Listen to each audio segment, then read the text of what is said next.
All right, so boys, today all of you know that it's Chav Zayin Adar, and perhaps the Rabbis have already spoken to you about the significance of the day. But in order to highlight the significance of Chav Zayin Adar, so we asked Rabbi Garelick to come over and talk to us, talk to you, talk to us, and talk to the Talmidim of the yeshivas around the world, to be able to highlight and to take a lesson from Chav Zayin Adar. Chav Zayin Adar is a very special day in the sense that it highlights and brings out the skashlius of Chassidim and the Rebbe, the heroes, and we are very privileged to have Rabbi Garelick here today. So Zayin Katzlacha, six days. I don't know if I should say good Yom Tov. Is Chav Zayin Adar a Yom Tov? What is Chav Zayin Adar? A good day, a bad day? So then we're to say good Yom Tov. If it's a bad day, not necessarily, right? So we're going to try to figure it out. What is it, a good day or a bad day? Okay? Now, you know that there were a lot of politics going on now in Eretz Yisrael, or you don't know, that's even fine. When I was your age, this was right after the 6-Day War. You ever heard of the 6-Day War? Yeah. Okay. The 6-Day War is something that happened. And this was a war, a miraculous war that happened, that for 6 days the Yidden were, Eretz Yisrael is the smallest country in the world. When you look at a normal map, you don't even see it. It's a Heilige Land, that's why just like David you don't see, but you know that he's there all over the place. And the same thing is with Eretz Yisrael, with Eretz HaKodesh. Anyways, to make a long story short, all the Arab countries ganged up around Eretz Yisrael, and they fought with Eretz Yisrael. Eretz Yisrael was then, they didn't have a very strong army, nothing, and in 6 days they won the war. It was a miracle, a nes. Why did the miracle happen? Because the Rebbe, a few weeks before the 6-Day War, the Rebbe started what's called Mivtza Tefillin, right? You know, they put on film with people in the street? Now you were born with it. But in our days, that's when the Rebbe started it. Throughout history, the Yidden didn't do this, to go in the streets and put on film with people. This is something that the Rebbe started. The Rebbe started it before the 6-Day War. And why? Because Tefillin has a special skula. By Tefillin it says, V'ro kol amei ha'aretz, Yishem, beautiful. How does it go? Yishem Hashem, Nikra Alecha, V'yoru Mimeka, right? The guy will say, the Rebbe on your forehead, and they're going to be feared. They'll be afraid of you. What is that, says the Gemara? All of you are either already bar mitzvah or close to bar mitzvah, Eila Tefillin Sheberosh, right? Anyways, after the 6-Day War, there was a prime minister in Eretz Yisrael, whose name was, whatever her name was, and she wasn't very frum. In America, in the government, there was a Jew who became very, very close to the president. He became the Secretary of State. His name was Henry Kissinger. And when Henry Kissinger became the Prime Minister, the Secretary of State of America, the closest person to the president, so this person, Eretz Yisrael, wrote back, Baruch Hashem, now we have somebody very close in the government. So now we're Eretz Yisrael in America will have an excellent relationship, right? This Henry Kissinger, unfortunately, he's not a very frumy Yid. So he wrote back like this. He wrote, please hold your horse again, relax, because first of all, I am an American. Then he said, the next important thing to me is that I am the Secretary of State. And the third thing, I am a Jew. Okay? This is the first thing, this is the second, and this is the third. So please don't think I'm going to run to do everything that you need. So this person from Eretz Yisrael answered back. You know what he answered? What she answered back? I think we're going to have an excellent relationship. Because here in Eretz Yisrael, we read right to left. Correct? Okay. So, in the world, they read the wrong direction. We have a Torah, and the Torah tells us exactly how to do things. And therefore, I'm going to go back to my previous question. Chav Zayin Adar. Is it a good day or a bad day? Good. What's so good about it? Oh, is it a bad day? If you don't know, then obviously it must be a bad day. Or maybe not. So we're going to try to look in the Torah and see, is it something good or is it something bad? And we're not going to talk something in the luft, we're going to talk something that has to do with the Chayolim of the Rebbe. Okay? Now let's go to the first Yom Tov of Lubavitch. What was the first Yom Tov in Lubavitch? First, Yutas Kislev, beautiful, Yutas Kislev. What was so special about Yutas Kislev? What was so special about Yutas Kislev? The Alter Rebbe came out of jail. Why did Alter Rebbe go to jail? Whom did he kill? Whom did he rob? Yeah, why did he go to jail? Because what? Because he spread Chassidus. Now for spreading Chassidus you go to jail? Is that how it works? He got snitched on they said that he was sending money to Israel. Oh, he got snitched that they're sending money to Israel. So in other words now, he became a Ganav all of a sudden. Who snitched on him? Yidden or Goyim? Yidden. Which Yidden? Oh, the big Rabbani. Yeah? Is that nice? Do you think they were right for doing that? So why did they do it? Oh, no, we have to understand. Hey, wait a minute. I think once we'll understand Yutas Kislev, then we'll understand Chav Zayin Oder. You should know that the people at that time, when they snitched on the Alter Rebbe, believe it or not, they were a little bit correct. A little bit. We'll soon go and see how. I'm going to ask you a very simple question. When you go in the street and you see a Yid, I mean, he's not wearing a yarmulke, but you figure that he looks like a Yid, or maybe you even know him, but he's not a Fruma Yid, never, and you see he is sitting on the side and eating a sandwich but that has chazer with cheese. Chazer with cheese. What is he? A tzaddik, a beinoni, or a rasha? Oh no. So far I hear tzaddik and beinoni. I don't hear the word rasha. Look at that. Could you imagine? Yeah. And the question is, what kind of business is this? A person who eats chazer is a rasha, right? The answer is, until the Alter Rebbe, he was considered a rasha. You're right. Came the Alter Rebbe, and the Alter Rebbe said no. The Alter Rebbe said that every single Yid has a neshama. Okay? Now sometimes you have somebody that his neshama was a little covered up. Right? Is it his fault? No. You have to go and take it off a little bit, and then all of a sudden you'll see that we're talking about a tzaddik. Does anybody here know anyone who is a tzaddik? The answer is, one second, you see that you have to rake your brains to find a tzaddik. If you open up any newspaper, any Jewish newspaper, on every page you have 3-4 tzaddikim. Harav tzaddik, harav tzaddik, harav tzaddik. And the question is, wait a minute, what is going on over here? Where did all these tzaddikim come out from? And the answer is that the way the Alter Rebbe explains in Tanya what is a real tzaddik, not only that, do you know anybody who's a beinoni? I know. A beinoni from Tanya? Yeah.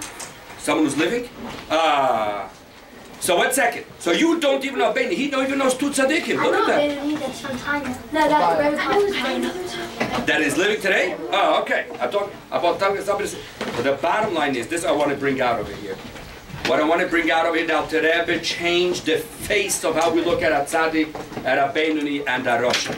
The Alter Rebbe said we have to look at the neshama, and we have to see how this person conducts himself. Okay? Even if he doesn't conduct himself properly, we still look at him as a pure neshama. Okay?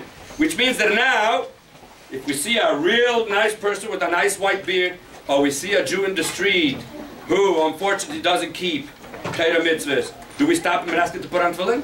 Yeah. Oh, we don't say, oh, you don't put on tefillin, you should be killed because you did something wrong. Do we do that? No. Okay, so this is basically what happened on Yutas Kislev. Until the Alter Rebbe, all the people who learned a lot, somebody who learned was considered a tzaddik. Someone who didn't was considered the opposite. Came the Alter Rebbe, and the Alter Rebbe changed all of that.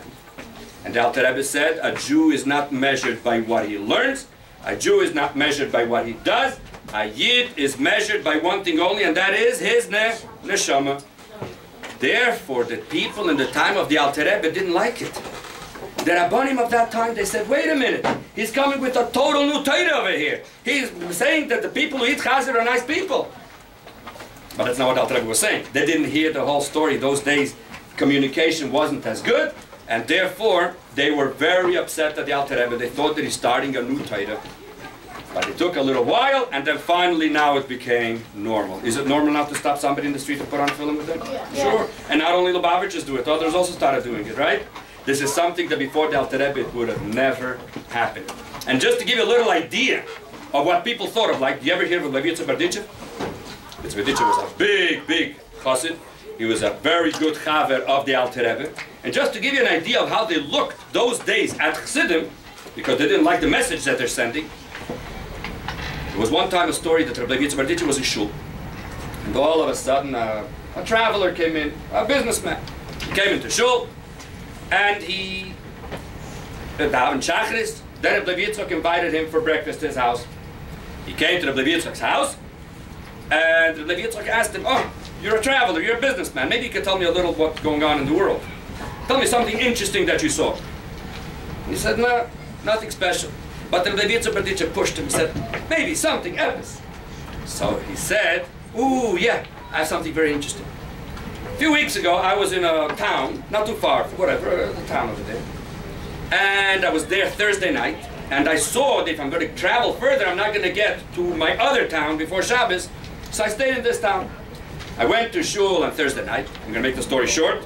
I came to shul, and I asked the gabbai, do you have a place for me where to stay, where I can stay with somebody? And I'm ready to pay. There was no hotel, I guess. So he said, sure. And he gave him the address of an elderly couple. He said, go to this couple, and you can stay there for Shabbos. He came to the couple, and he told them, I'd like to stay here for Shabbos. If that's okay, I'm ready to pay.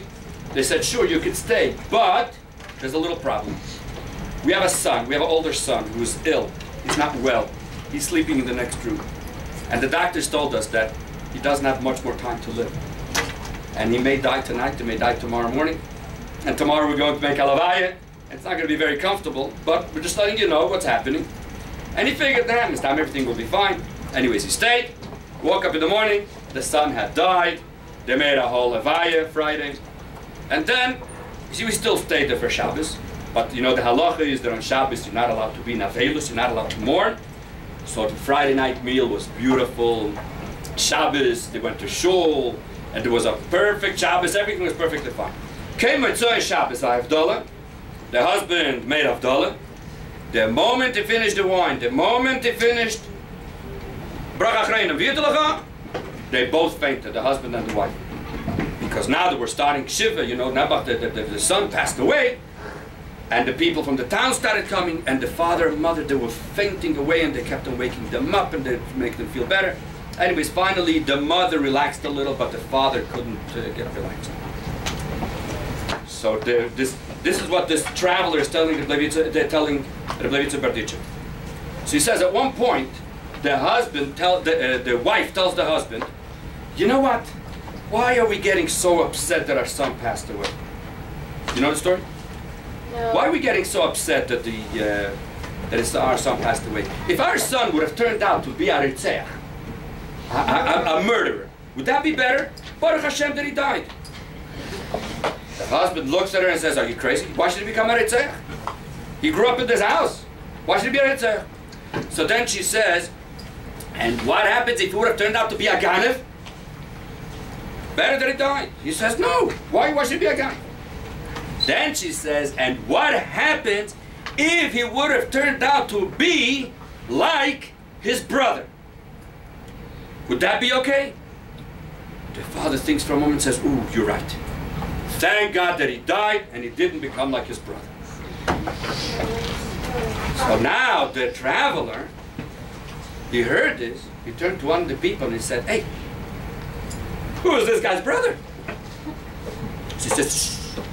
And he takes him out and he tells him in a secret, the brother ended up in the kat. You know the kat is the cult? He became a chassid. Oh, that was, okay. And this traveler is telling Rabbi Yitzchak the story. So Rabbi Yitzchak says, wow, what a story. And then he says, could you describe a little what the house looked like? He described the house. Could you describe the husband, the wife? Describes. The Rabbi Yitzchak Berditchev says, relax. He goes into the kitchen, takes a little knife, he rips his sirtuk. You know the halacha of Knebach, when someone passes away, you have to rip a garment, and he says, relax. I am the brother. Okay? This is how those days they looked at a chassid. Aritzeach Hagan, worse. Aritzeach Hagan of Mele. Chassid? No, so strange. Do you see what is going on here? In other words, you are coming already 7 generations later, they're going to the street, they're putting on film, it's something normal. Those days they would have looked at you worse than Aritzeach and Haganah. You see what is going on here? So now we understand what Yutas Kislev is. Yutas Kislev is what changed the world of Yiddishkeit to understand what is a Yid. But it took a lot of work. Everything clear so far? Oh. If that's the case, now let's go to Chav Zayin Adar. What is Chav Zayin Adar? What happened on Chav Zayin Adar?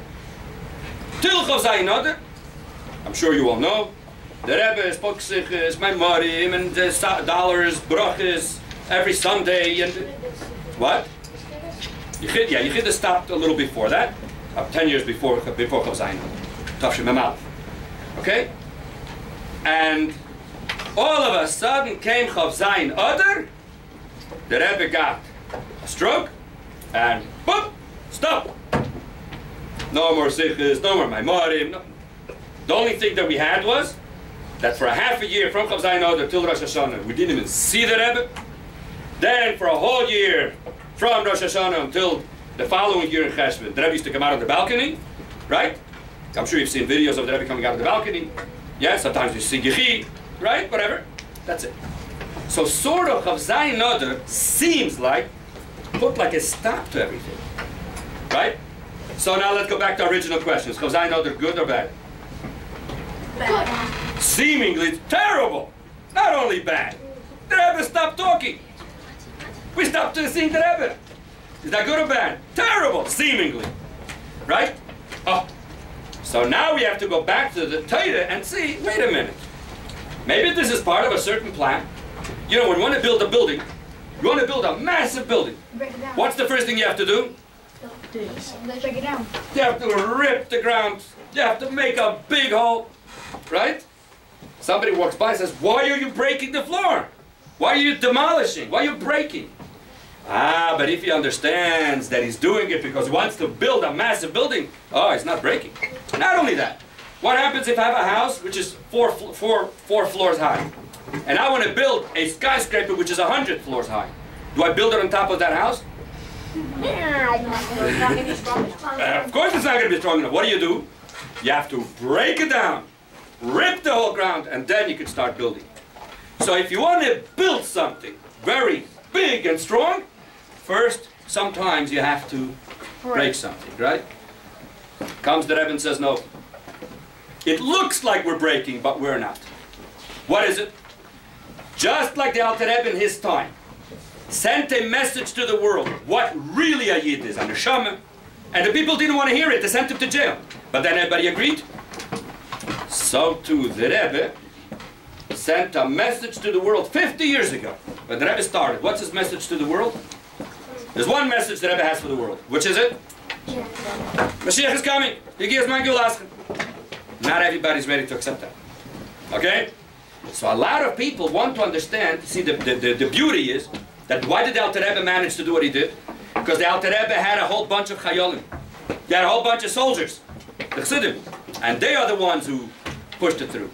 The Rebbe also, Baruch Hashem, he has an unbelievable army. What is that army called? Tzivos Hashem. That's the Rebbe's army. What? I can't see so far. Okay? So, and this army is the one that's going to bring this message to the world. Now comes the question that all the Chayolim ask, hey, wait a minute, how is this going to work? With Chav Zayin Adar in between, right? Believe it or not, a few weeks before Chav Zayin Adar in Shvat, the Rebbe answered this question.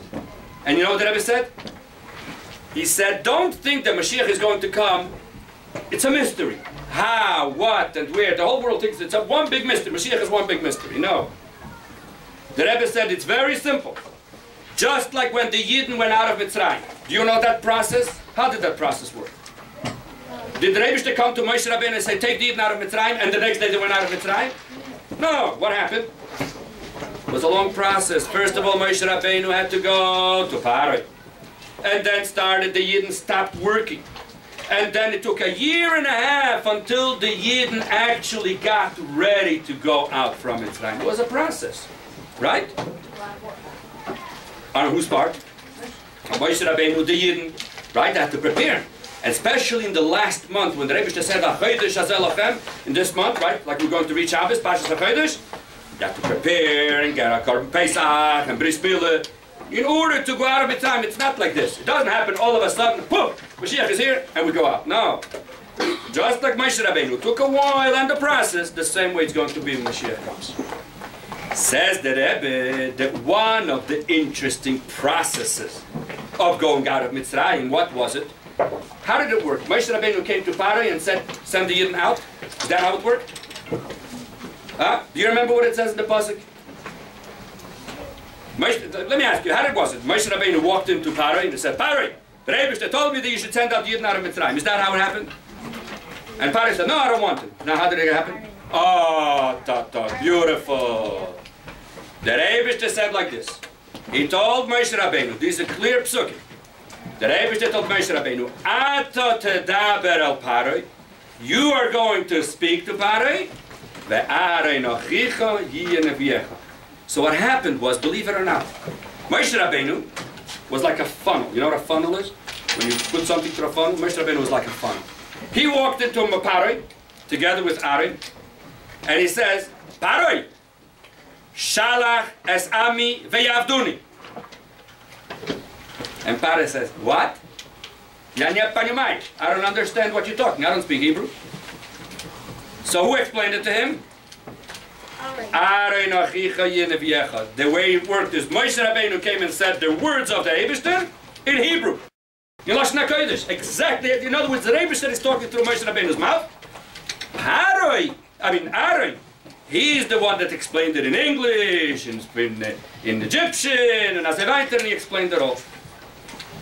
So the Rebbe says that by the Geula, this is the system. There is a time that Moshe Rabbeinu speaks, but then there is a time when what? Oh, 1 second. So comes Aaron and he gives out the word to the rest of the world. So, and the Rebbe brought a whole story from the Fidik Rebbe about this, etc., that happened with him when he wasn't able to speak. And the doctor asked the Fidik Rebbe, how can the Rebbe to do this to you, to take away your speech? The whole koyach of a Rebbe is a speech. And the Rebbe said that then, once the koyach is taken away from Moshe Rabbeinu, who is the one that does the speaking? Aaron. So the Rebbe said that all the neshamas which are living, which are out there, they are the ones who are supposed to bring the message to the world, because this is the system. Moshe Rabbeinu says what he has to say, and then comes Aaron, the Chassidim, the neshamas, all the people around, and they send the message out to the world. Okay? So Chav Zayin Adar was sort of a part of this process that Moshe Rabbeinu spoke. He told us everything, and now has to come a time when sort of Moshe Rabbeinu backs up, and the Chassidim give out the message to the world. Is everything clear? Yeah. So now, is Chav Zayin Adar a good day or a bad day? What happened is not Gishmak for us, but is there a plan here? Does the Rebbe knows what he's doing? Of course, because the Rebbe wants that we should be able to go out of Golus. In order to go out of Golus, there has to be a process. And unfortunately, the Rebbe decided that this should be the process. But if this is what the Rebbe set up, we are going to follow it properly. Yes? It's a pain. What? It's a pain. It's a bad day and a good day. No, Benoni is very good, by the way. Just ask me when he wants to exactly. If that's the case, I'm going to tell you a cute little story that happened with my father, where I really saw. Wasn't there because I was still a very little boy when it happened, but it's a very, very interesting story of how you see that Moshe Yedaber and the Aaron is the one that brings out the message. My father went on shlichus to Italy over 50 years ago. Those days, there was no internet. You didn't even call by telephone to America. Only if it was a real emergency and it cost a lot of money and you had to go through the operator. It took a few days till you got through. When I came to yeshiva, I also went to the Lubavitch yeshiva here. When I came to yeshiva, I used to speak on the phone with my parents once a month. It was too expensive. Okay, today, what? That right? Those days, things were a little different. Anyways, My father was sent to Italy. Those days it was a novelty because Europe was then right after the Holocaust. This was like 10 years later, and 10, 15. Not far from Italy, attached, there is a country called Switzerland. In Switzerland, there used to be a very, very big Rav in a city called Montreux. His name was Rabbi Weinberg. He was a big Rav before the war. What? 50. At 1250? Oh, okay. Whatever. Yeah. And this Rabbi Weinberg, was he was making a big event. It was starting a yeshiva, whatever, I'm not going to go into the details. And because my father was this new Rav in the area, so they also invited my father to come and speak at this event. Now, my father wasn't very comfortable to go to such an event, you know, a lot of big rabbanim, he was a young guy. But those days, anything that he had to do, he used to write a letter to the Rebbe and he used to get back an answer. My father, Baruch Hashem, has hundreds of letters from the Rebbe. Because he used to write everything to the Rebbe. Those days, there was only Likud Tesichas Chelik Aleph. That's all you had. That's when it came out. Anyways, the Rebbe answered back that he should go. And the Rebbe also hinted approximately which concept he should be discussing. For certain Gemara. To make a long story short, my father prepared that speech on that sugya, and he came to this big event, and over there was this Rabbi Weinberg, this Rabbi Weinberg, he was the main person over there. Was an old Rav already, and he got up to speak. The place is packed. And all of a sudden, he started speaking on the same exact sugya that my father had prepared. Same exact. My father is sitting there, and he's, you know, a chassid and the Rebbe, they're interconnected all the time, right? You know that the chassid and the Rebbe are always connected. The Rebbe always thinks of the chassidim. The chassidim always think of the Rebbe. So he says, Rebbe, Ratevet, please save me, because it's going to be bushes. Here I am, representing the Rebbe. Here I am, representing Lubavitch. And now it's going to be, I said, I don't mind to be ashamed, but it's not going to be the covet for whoever I represent.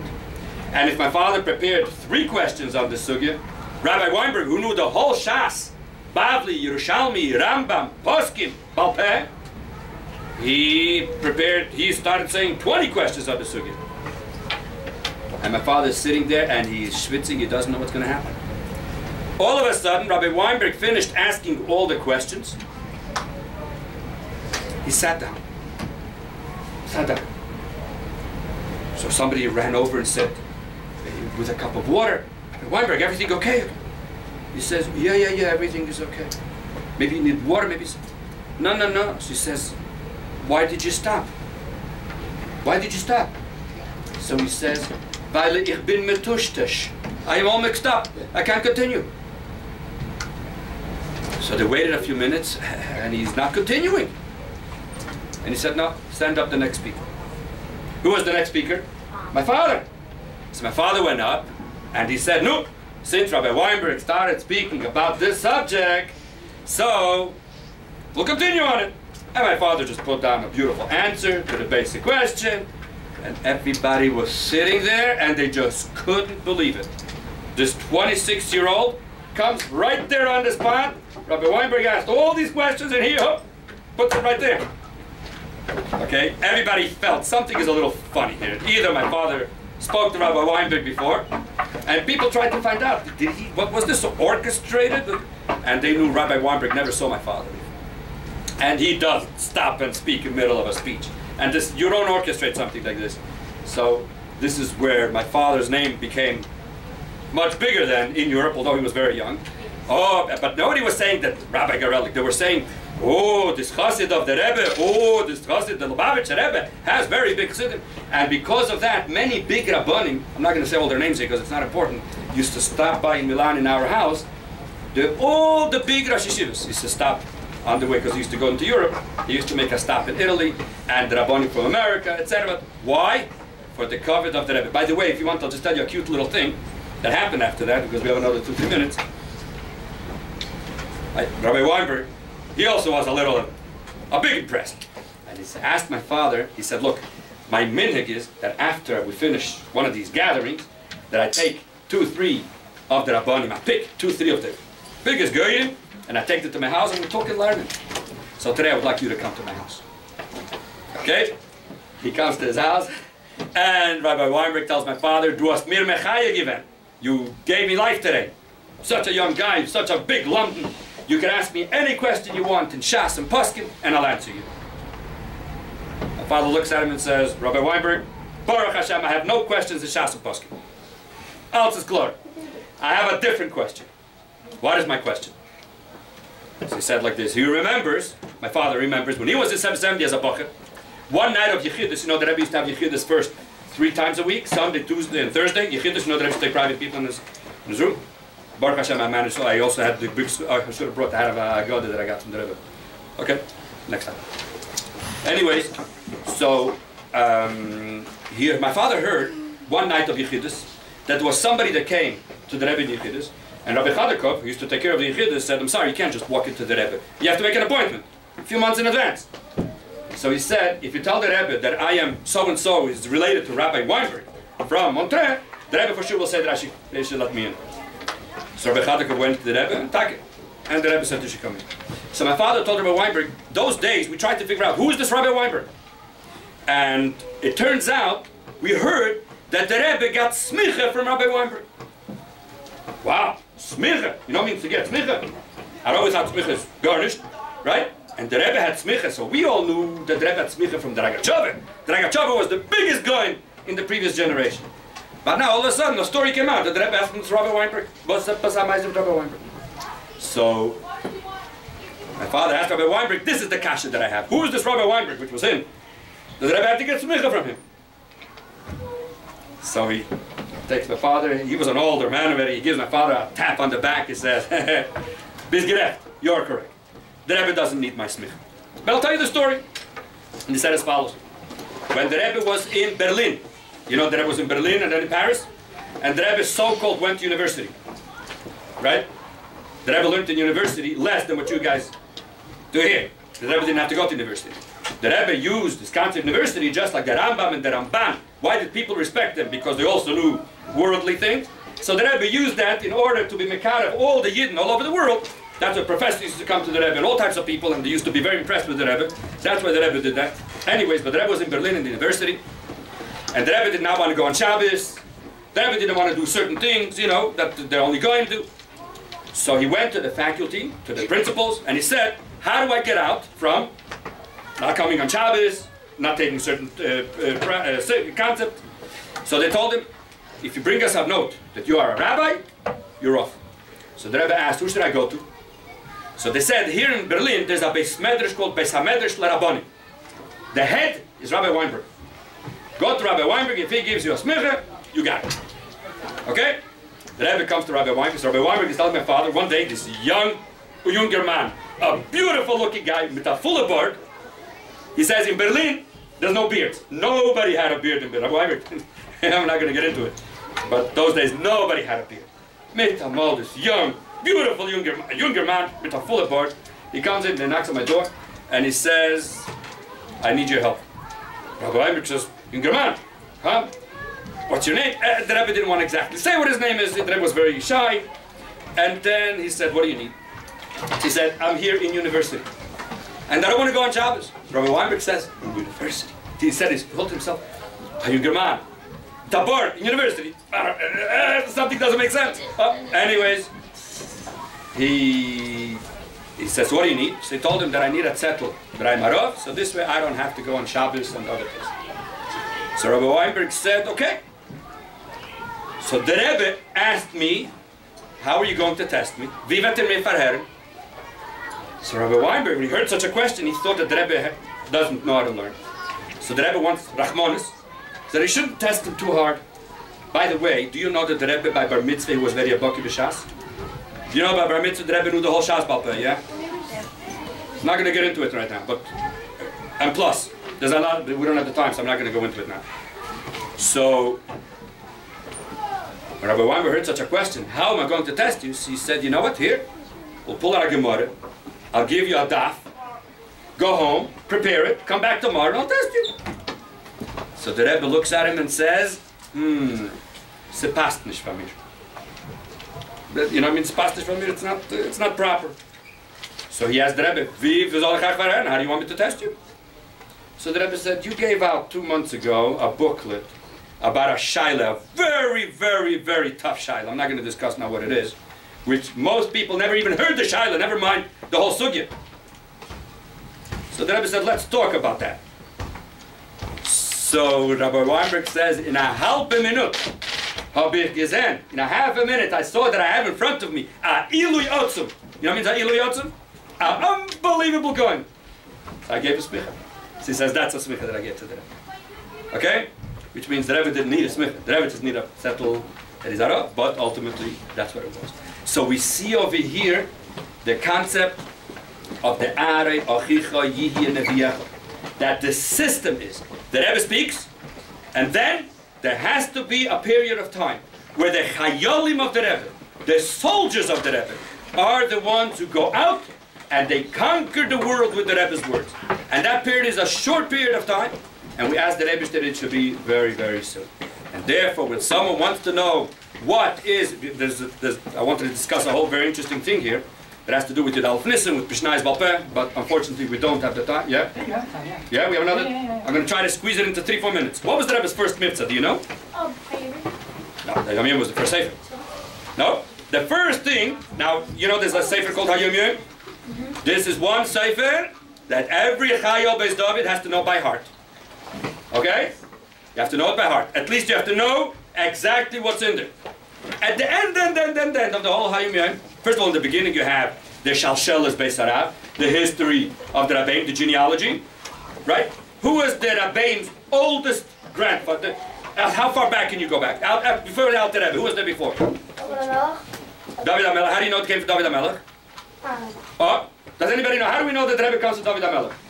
Since the Alter Rebbe came from the Where does it say that? What? Where does it say that? I just saw it. It says it in Hayom Yom, right here.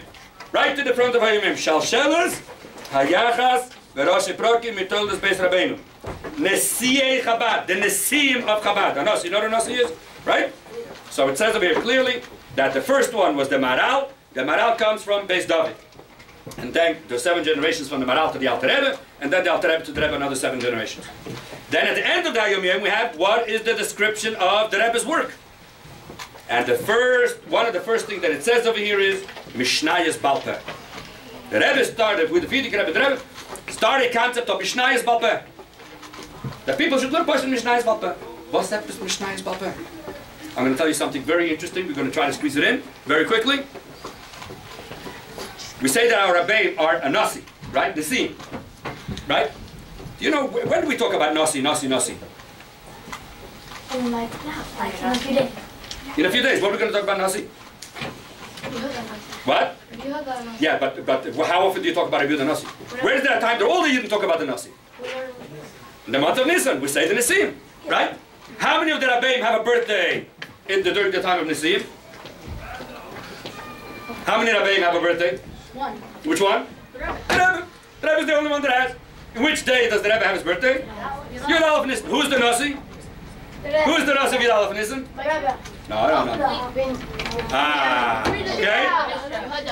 The Nasi of Yud Aleph Nisan is the Nasi of Asher.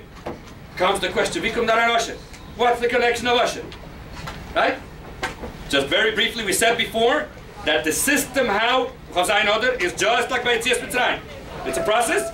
First Moshe Rabbeinu speaks, then he stops, and the Yidden have to do the job. Aaron, right? So what happened by Yetzias Mitzrayim? The Yidden are ready to go out of Mitzrayim. This is something that the Rebbe Levi Yitzchak, the Rebbe's father, wrote in a letter to the Rebbe. What's Yud Aleph Nisan? And he says as follows. The Yidden have to go out of Mitzrayim. They're all ready to leave. What was the last thing that Moshe Rabbeinu had to do in order to get out of Mitzrayim? What was the last thing that he had to do? And without it, he couldn't leave Mitzrayim. Get Yosef's bones. Atzmos Yosef. Who told Yosef where the bones are? Sarah. From which Shevet was Sarah? Sarah Bas Asher. Right? Says Rabbi Levi Yitzchak, without Asher, no Geula. You're all ready to go out of Mitzrayim. As long as Asher doesn't get involved, forget it. There's nothing you can do. Okay? Ooh, so now the Nasi of Aleph Nisan, the Nasi of Asher. What's the connection? There's a beautiful letter from the Rebbe to one of the Chassidim, Rabbi Greenglass in Montreal. Rabbi Greenglass asked the Rebbe, what's this Mishnayos Balpeh business? Do you know what the Rebbe answered?